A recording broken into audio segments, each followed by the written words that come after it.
still ain't got nobody fat. Jeez.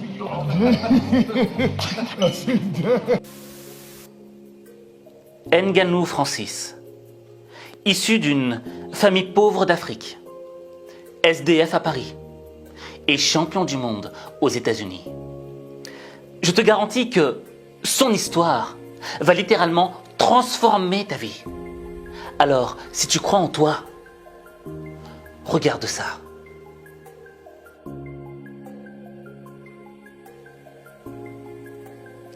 Francis Ngannou est né au Cameroun, dans un petit village.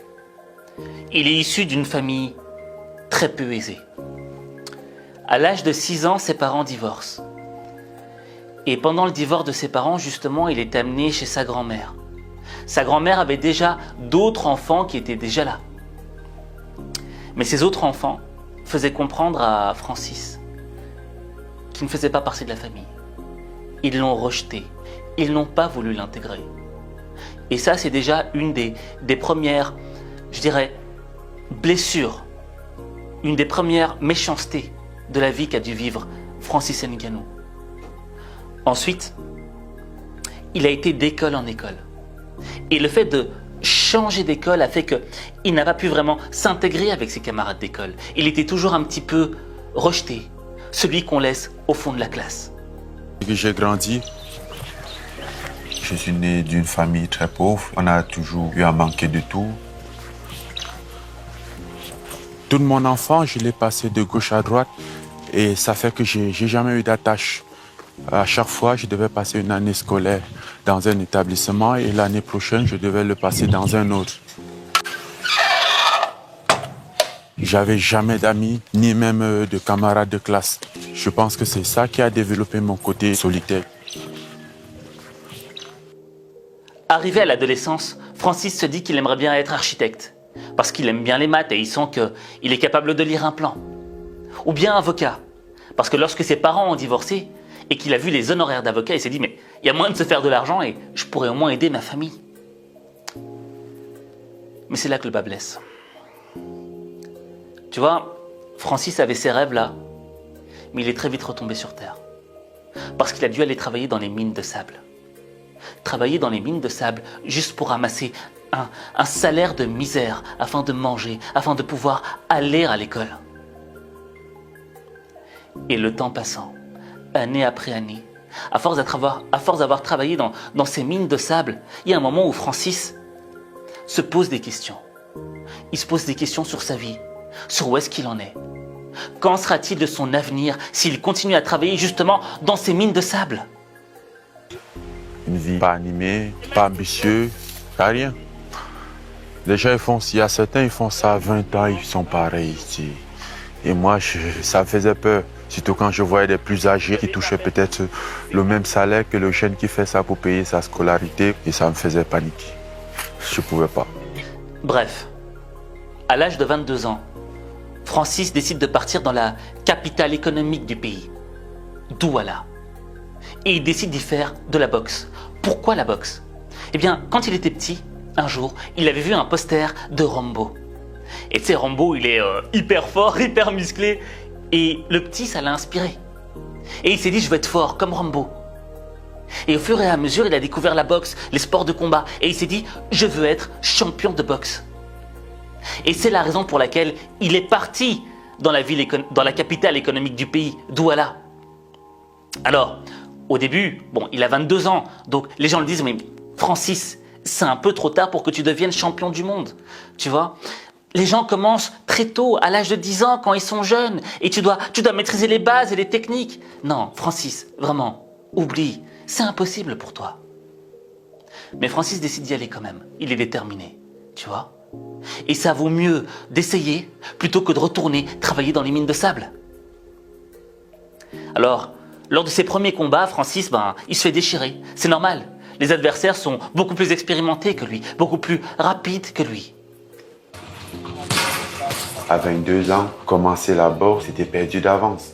Surtout que j'étais déjà un poids lourd qui n'avait jamais fait du sport dans sa vie. Les gens ils disaient que j'étais fou, que j'avais perdu la tête. Le jour où j'ai mis les gants pour la première fois, les mecs en face de moi, ils étaient très rapides. J'arrivais pas à les toucher, ils me touchaient quand ils voulaient. J'ai compris que c'était pas gagné. Lors de mon premier combat, c'était difficile aussi. Parce que je me suis fait toucher au premier round. Il y a eu un clic dans ma tête. J'ai pris les choses en main. Tellement j'étais agressif, l'arbitre a dû arrêter le match. Mais il était évident que je devais quitter le Cameroun, aller autre part ailleurs où j'aurais plus de chances dans la bourse. Mais l'atmosphère pour Francis était trop négative. Tu vois ce que je veux dire? Tout le monde le regardait bizarrement. Les gens disaient mais tu n'y arriveras pas, ça ne sert à rien. Et Francis comprend que, en restant dans cet endroit, c'est vrai, il n'arrivera à rien. Et il est temps pour lui de partir, de découvrir un autre endroit où est-ce qu'il pourra peut-être réaliser son rêve. Et c'est là que commencent les galères.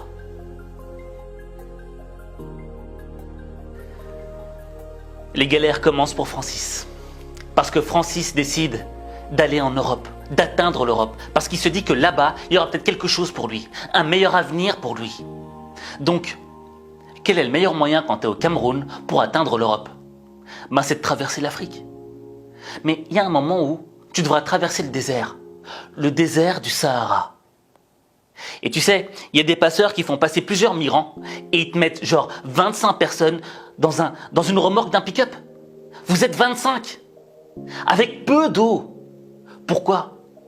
Parce que si tu rajoutes trop d'eau et trop de nourriture, le pick-up, il sera trop rempli, il sera trop lourd et il ne pourra pas avancer, ça va consommer plus.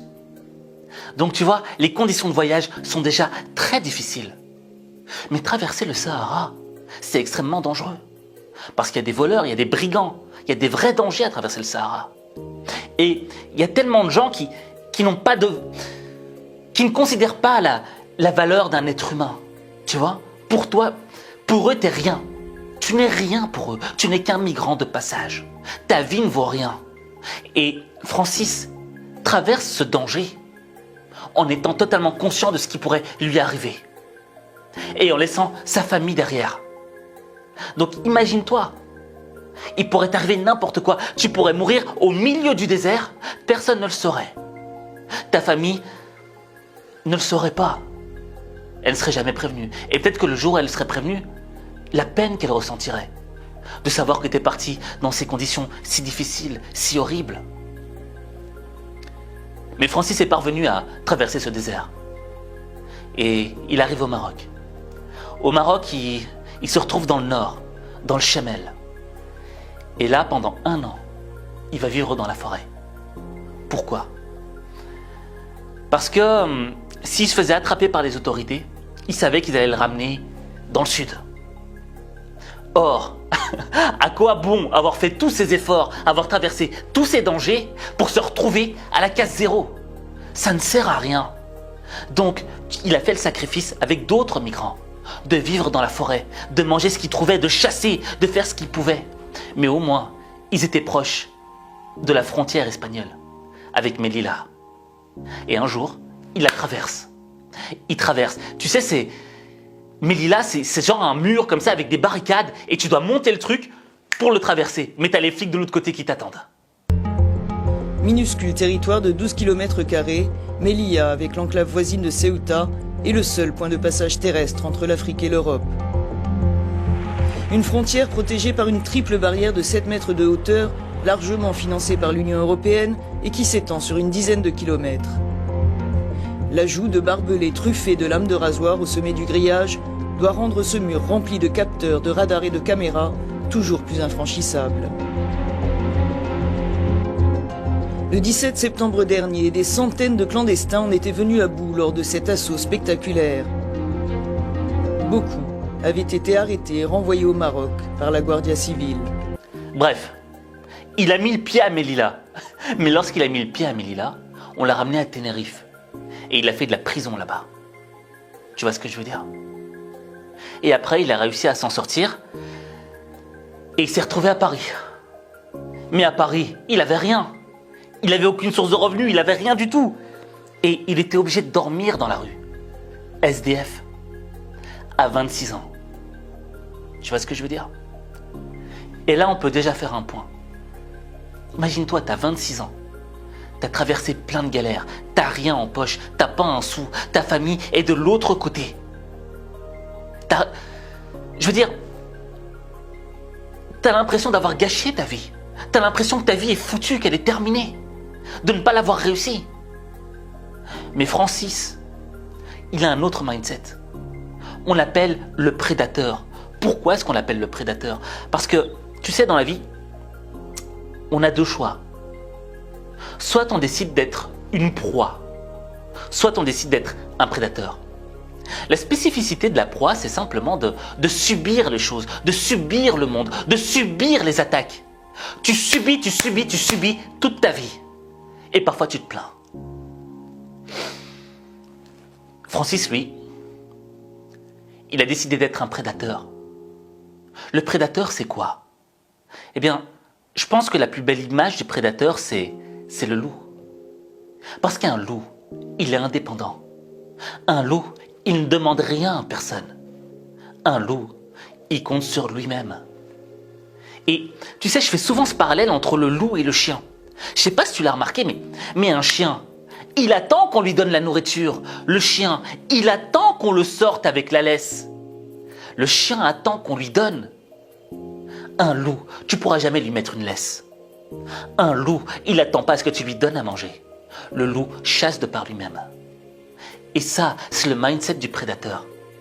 C'est de se dire, je n'attends rien des autres, je compte sur moi-même parce que je suis responsable de ma vie, je suis responsable de mes rêves. Et tu sais, quand Francis arrive à Paris et qu'on lui dit, oui mais tu sais Francis, c'est pas facile ici à Paris, c'est dur, c'est pas ce que tu crois, c'est pas le paradis. Voici ce que répond Francis. Ceux que je rencontrais, ils me disaient, tu risques d'être déçu. La France, c'est pas aussi le paradis tel que tu t'imagines. Je dis, mais je veux pas le paradis. Le paradis dont je rêve, c'est le paradis que moi j'aurais créé. Et croyez-moi, je vais créer mon paradis. Et là où certains se seraient dit, c'est bon Francis, tu y es arrivé, t'es en Europe, t'as fait le job. Eh bien non. En réalité, tout ne faisait que commencer. Et donc, tu sais, quand Francis Ngannou arrive en France, à Paris, quelle est la première chose qu'il fait? Il cherche une salle de boxe. Parce qu'il a toujours ce rêve qui habite en lui, devenir champion de boxe. Alors il va chercher une salle, et il trouve une salle. Et là, il y a un moment, il y a un coach qui le regarde en train de boxer, et il voit ses mouvements, et il voit comment est-ce qu'il boxe. Et à un moment, il lui dit, mais Francis, tu devrais faire du MMA. Ça correspond plus à ton style. Et Francis, qu'est-ce qu'il répond? Ouais, d'accord, je le fais. Même s'il ne savait pas c'était quoi du MMA. Il ne savait pas c'était quoi du MMA. Mais il devait saisir l'opportunité. Tu vois ce que je veux dire? Quand t'as rien, tu dois saisir chaque opportunité comme si c'était la dernière. Et il l'a saisi. Et il s'avère que Francis Ngannou, c'est un homme qui a une force physique, une force athlétique exceptionnelle, au-dessus de la normale. Tu vois ce que je veux dire? Et ça, c'est important. Je veux dire que, tu sais, chaque personne dans ce monde a reçu un don. Chaque personne dans ce monde a un trésor au fond de soi. Toi, moi, Francis, on a tous reçu un don. D'accord? Francis, il savait le don qu'il avait reçu. Il a reçu une force exceptionnelle. Une force qui lui permettrait d'atteindre justement plusieurs types de sports de combat. Connaissant ce don, il a décidé de le développer, de l'utiliser. Parce que ça suffit pas d'avoir un talent. Faut le travailler ensuite. Et Francis Ngannou, il s'est donné corps et âme pour s'améliorer, pour devenir meilleur. Jusqu'à un jour, atteindre la reine des compétitions de MMA, c'est-à-dire l'UFC.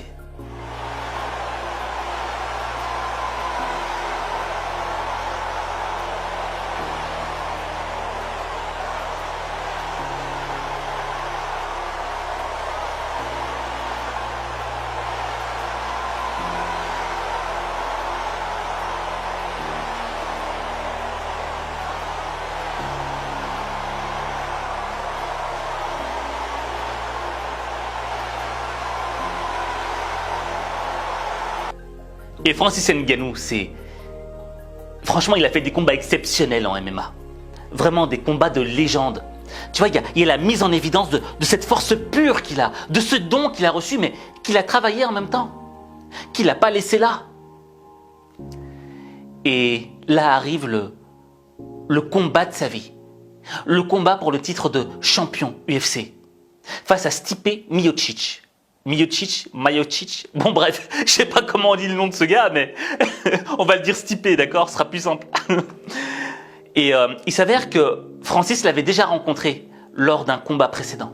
Et il avait perdu ce combat. Alors, tu sais, lorsque tu perds un combat, c'est difficile au niveau de ton ego. C'est très dur à gérer. Et quand tu es Francis Ngannou, d'accord, que tu as commencé le MMA plus tard que tout le monde. Tu vois, tu avais déjà dépassé les 25 ans que tu commençais ce sport. Et que le gars qui est en face de toi est l'un des meilleurs combattants de tous les temps dans sa catégorie. Et qu'il a beaucoup plus d'expérience que toi. C'est clair que tu dis que tes chances sont moindres. Tu as moins de chances de remporter la victoire. C'est vrai. Mais Francis s'est battu avec ses armes. Déjà, il était ultra concentré. Et il a tout donné. Ce qui a fait qu'il a pu remporter le titre de champion UFC.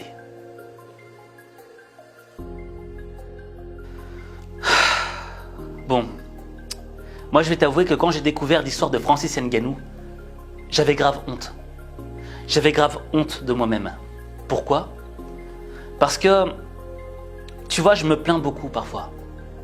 Et je me plains pour des choses qui sont tellement débiles quand je vois ce qu'a traversé cet homme. Quand je vois comment cet homme a sacrifié sa vie, comment est-ce qu'il a traversé des dangers, des vraies galères. Ce qu'a vécu Francis par rapport à moi ou par rapport peut-être à toi, c'est rien. Tu vois ce que je veux dire? Et l'idée c'est quoi? C'est pas de te culpabiliser. C'est pas de te dire non, t'as pas le droit de te plaindre, etc. Mais si tu veux avoir le mindset du prédateur, le mental du prédateur, comme Francis, je pense que la première idée que tu dois te poser, la première question que tu dois te poser, c'est de te dire: est-ce que c'est vraiment insurmontable? Est-ce que cette épreuve, est-ce que cette chose qui me dérange dans ma vie est insurmontable? Non. Rien n'est insurmontable dans la vie. Tu peux tout surmonter. Regarde Francis. Francis venait du bas, du bas, du bas. Allez, on aurait tous parié il y a 20 ans que Francis Ngannou deviendrait champion du monde du UFC. Personne ne l'aurait cru. Personne n'aurait parié 1 euro sur lui. Pourquoi? Parce que regarde l'environnement d'où il vient. Le gamin travaillait dans des mines de sable. Et pourtant, il a forcé le destin. Pourquoi? Parce qu'il a décidé de faire les choses. C'est-à-dire, il n'a pas attendu qu'on lui donne les choses. Il a été les prendre. C'est ça qu'il faut. Prendre les choses, parfois, c'est forcer le destin. Tu vois?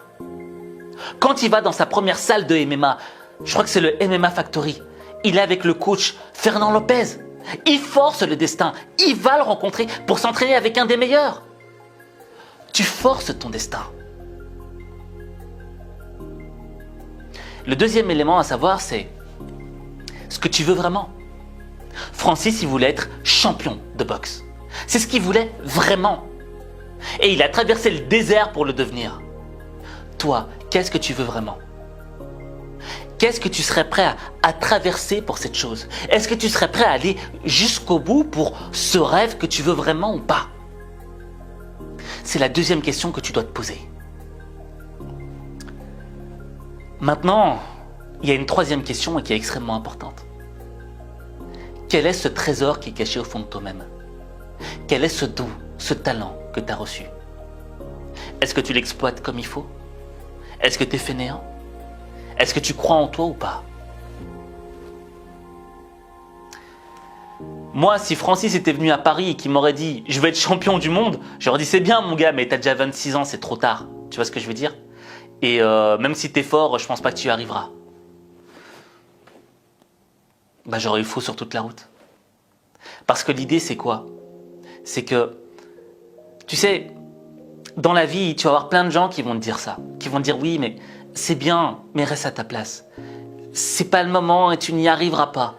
Et le problème, c'est que ces mots-là nous touchent personnellement et nous démotivent. Quand on nous dit qu'on n'y arrivera pas, eh bien, inconsciemment, on y croit un peu. On croit un peu qu'on n'y arrivera pas. Et à force de l'entendre, eh ben, toutes ces phrases s'additionnent les unes aux autres pour peser sur notre morale et briser notre motivation. Et on n'a plus envie de le faire parce qu'on ne croit plus en nous. Et d'échec en échec, à force de goûter l'échec, à force de goûter les galères, on n'en a plus envie. C'est humain. Mais il y a des fois, il faut aller au-delà de l'humain. Aller au-delà de l'humain, c'est de se dépasser. Quand on n'a plus de force, quand on n'a plus d'énergie, on essaye quand même. On donne tout ce qu'on peut. C'est ça être un champion. Un champion, c'est pas être un humain comme un autre. Un champion, c'est quelqu'un qui donne plus que ce qu'il ne peut donner. Pourquoi? Parce qu'il se bat pour un rêve, pour quelque chose qui le dépasse. Et quand tu te bats pour quelque chose qui est plus grand que toi, qui te dépasse, mais qui te tient à cœur, il y a un moment où personne ne peut t'arrêter. Mais pour ça, il faut y croire. Il faut d'abord croire en toi. C'est le premier élément. Parce que ta vie, il n'y a que toi qui peut la changer. Il n'y a que toi.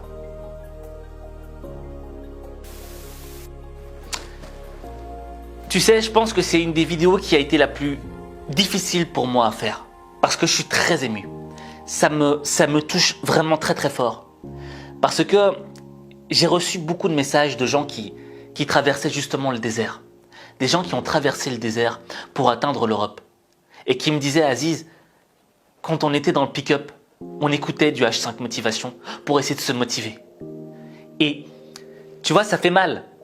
Ça fait mal de savoir que il y a des gens qui vivent des choses tellement difficiles et que toi, tu vis dans le confort, mais tu essayes d'apporter un petit truc. D'accord? Tu essayes d'apporter une petite chose à ces gens. Une petite chose au monde, quoi. Et moi, ça me touche vraiment. Et ce que je voudrais, c'est que toi aussi, tu apportes ta touche au monde. Une touche qui pourra aider les gens. Je voudrais que tu partages en commentaire un message d'espoir, un message inspirant, un message motivant pour une personne qui est en galère, pour une personne peut-être que tu connais ou une personne que tu ne connais pas. Ou peut-être qu'il y aura une personne dans 100, dans 150 ans qui relira les commentaires et qui trouvera dans ton message quelque chose qui lui donnera le courage, l'énergie pour redémarrer, pour traverser l'enfer. Parce que dans le fond, une galère, c'est quoi? Une galère, c'est de l'enfer. Mais l'enfer n'est pas fait pour que tu y restes. L'enfer est fait pour que tu le traverses.